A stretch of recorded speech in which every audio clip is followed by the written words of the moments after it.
Round of applause to Raj. Okay, Raj is going to show you how he makes $5,000 a day and sometimes $15,000 to $28,000 in a single day.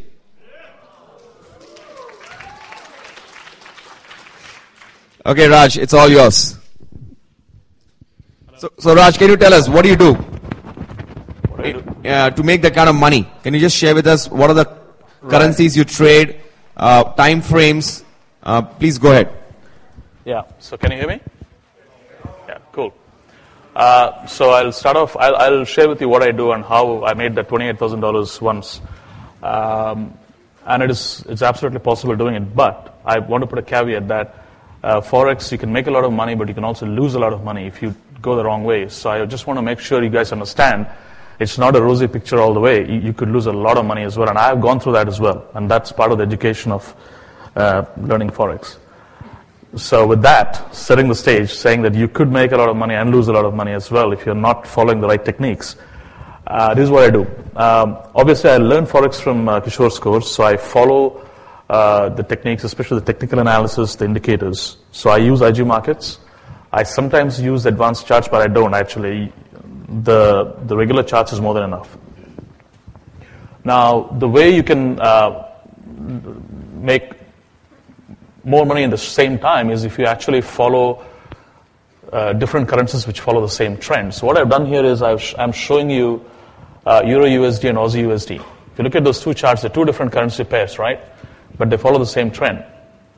If you look at GBP USD as well, typically it will follow the same trend as well. And then you will see another currency pair which follows a counter trend. Now what I do typically is I have all this. I have a big monitor and I have 4 charts, 4 different currency pairs. And I'm not a trader who trades all through the day because I have a day job, so I only spend maybe half an hour, 45 minutes in the morning and probably another half an hour in the lunchtime and again in the night. So what I do is I analyze the market, and as Balaam was saying, I think you need to know your currency. So you need to pick your currency and know the pulse of the currency.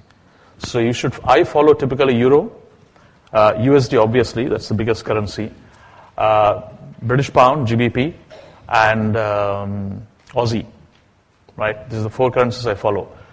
Sometimes if oil prices are doing really well or it's going this way, I follow Canadian dollar as well. But typically I leave that aside. I just follow these 4 currency pairs, all against the US. So it's Euro USD, Aussie USD, GBP USD, and one more currency, that's GBP USD. And I look at Aussie USD, Euro USD, GBP USD, and which one was it? Oh no, the other one is a counter trend one. It will be US yen typically. So 3 the same trend, 1 is counter trend. Now so what I do obviously is I do my homework. So you look at what's happening in the news. Is there anything because currencies, as you know, will change dramatically. If the US is an uptrend, suddenly Bernanke comes and says something and it'll start going in the reverse direction. Or the Russian Prime Minister says something, US starts going down, right? So you have to be very careful about your fundamental analysis in terms of the news that's going around. So you have to be prepared with that. And then, of course, you look at a technical analysis. You follow the chart. You follow all the indicators that you learned in the course. And the only other indicator I use, in addition to this indicators that you have, is the Williams, actually.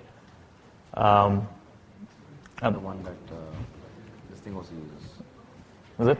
Yeah, Afida. Okay. I use Williams. And I use, where else? Direction moment, yeah. The reason I use Williams is because Williams is very sensitive. It's kind of a leading indicator. It moves faster. It shows you the trend. Is it going down or is it going up? Earlier than the stochastic or the MACD, typically. And I also use MACD the way Balaam uses. I use the histogram, actually. Yeah.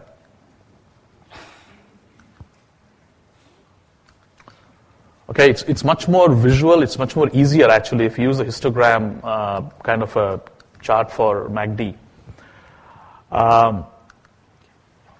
Right. Now, so using these indicators, I look at the daily trend to start with. So you look at the charts, I look at the daily trend. I sometimes look at the weekly trend as well. I go back to the weekly. So if you go to weekly here, you can see you have a weekly trend as well. So you can see weekly, where is it going? So you get a bigger picture of the currency, right? So you go to a weekly and you get a bigger picture of the currency and you say, okay, is it going up? Now it's going up, right? So this is the Euro USD. Then you go back to the daily, it's going up. So then I look at the hourly sometimes and I say, okay, it's choppy, right? It goes up, it goes down. So what I typically do is, because I don't have time to trade on a constant basis, I have to work. So I typically pick from the daily chart, I look at what the open and close is the previous day. So I get the range from the previous day, right? Then I go into the hourly chart, and here I will see where it is going. So if you look at this, this is 1 day. This is 27 July. Can you see this? Right? This is 28th July. So if you look at this, it started here, it went up all the way, came down. So there is a range. There's a clear range here. This is the resistance. That's the support. So what I typically do is, doesn't matter what time I go and place a trade, I'll typically place my trade, a buy here for the currency. 10 contracts, 20 contracts, whatever that is. I just place a buy order because I know that historically for the last couple of days, this has been a base. If you look at this, this is a base, right, across the board. And I just leave it. All right? And then what I do is I put a limit order here. And I do the same so I go to Aussie USD as well. So I go to the hourly chart. You can look at the hourly chart.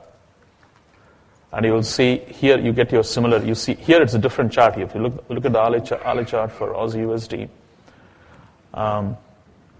it's not as choppy. So here you have a problem. You don't know where to place. So I may probably not place a trade here. But here it's very easy to place a trade for the Euro USD. So I just place the buy order and the limit order and I leave it. So it typically buys when it goes down and it'll sell it, it'll close my position when it goes to that, goes up. Now obviously you have to monitor it because if something happens, somebody says something and the currency goes the other way, you need to make sure that you decide if you want to do a force open, which again I think Willem was talking about. So I use force open as well. So if I feel that the currency is going in the opposite direction to what I did, I do go in and do a force open. That way you let it ride, because typically it will go down to a certain extent only. Then it has to come back, unless the Lehman Brothers happens where it goes all the way down, right? So I'll never forget that night when it just went down like 600 points. Otherwise, typically it's range bound, typically. And that's how you make money, you hedge yourself. And because you hedge it, you can actually make money on the way up and you can make money on the way down. Sometimes what I do is, I actually place a buy order here and I place a sell order here. So what happens, there are two orders. This one executes. It goes all the way up and it sells off because I got a limit order. And then it executes a buy order here and it goes all the way down and I have a limit order here and I sell. So I don't spend a lot of time. I basically analyze my charts. I look at the market, the fundamentals, and I place my orders. And I do it across 4 or 5 currencies. Now, when I did the $28,000 and the $10,000 actually, I did it on Euro USD, GBP CAD, Aussie USD. And I was playing standard contracts. I had around 50 contracts that day. And it was a good day. It was 50 standard contracts, right? It was a really good day. The trend was fantastic, so that's why I made the money. So you won't make that kind of money on every day. But making $10,000 a day is not a problem. If you're playing maybe 50 or 5 contracts, 5 standards, which is 50 mini contracts. Now what I do, because I travel a lot, so I typically play, I still buy mini contracts, but I buy like 20, 30 mini contracts. And that gives me flexibility to close part of the position if I make enough profit and let the remaining part run. Similarly, if you're making a loss, you can always cut your loss. If you open 30 contracts, or even 10 contracts, you can close 8.5 contracts and leave 2.5 contracts to be there, and you can bear the loss because you got enough funding in your account. So that's what I do, and that's how you actually make the money. But one of the lessons I learned is, of course, you need to basically overcome your greed. And I think some of the presenters earlier, I missed them because I was on a conference call. They were fantastic. They didn't have any greed. They were just closing the positions with 20 pips. I'm a bit greedy, so so I normally go for 50, 60, 100 pips. And that's why